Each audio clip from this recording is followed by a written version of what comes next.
Hello friends, welcome back to the new tutorial of the Vue. Today we are going to learn about the what is Vuex. So those who haven't subscribed my channel yet, please to subscribe my channel, and if you like the video, please to like, share and comment on my video. So today we are going to discuss about the what is Vuex in the Vue.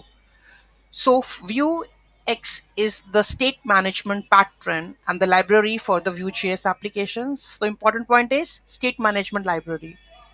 Okay, so it serves as a centralized store for the state of an application and helps manage and organize the data that needs to be shared across the components.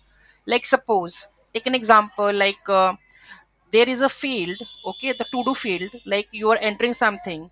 So when I click on the add button, so automatically calling the API and refreshing the data on the same time from the store, that will be done via the state management library.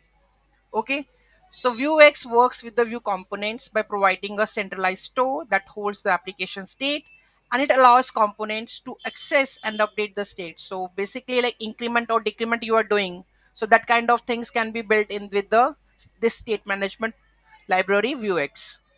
I will discuss each and every like how we are going to create store, how going to be manage something. So each and everything we will discuss in this series, right? At its core, Vuex includes the following concepts. What concepts it uses? First one, that is the state. It represents the data and the state of your application. It is kept in a single centralized store and make it easy to access and modify. Mutations, these are the synchronous methods responsible for modifying the state. So whenever you try to modify the states, we are using the mutations. They provide a way to explicitly state how and when the state can change. Mutations are strictly synchronous to ensure that the changes to that state are tracked. Actions. Actions are responsible for handling asynchronous operations and then committing mutations to modify the states. They often used to fetch the data from the API, perform commutations, and then update the state using mutations. Okay. Next, we have the getters. Getters are the functions used for computing derived state based on the store's data. They are useful for performing computations on the store's data and returning the results. You will get to know each of these following things, like what exactly it is via the project, right?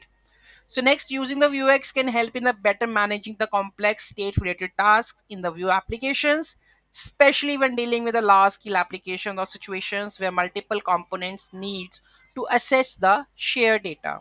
In that case, we are going to use that library. In summary, Vuex provides a clear, predictable, centralized way to manage the state of the Vue.js applications and making it easier to reason about data flow and the state changes across the components. So in one line, I can say that the Vuex is basically used for the state management library. How we are going to manage the states, we are going to learn in the next videos and each and every functionality of that one. Okay, so thank you so much for watching this video. Don't forget to like, share and comment on my video. Have a nice day.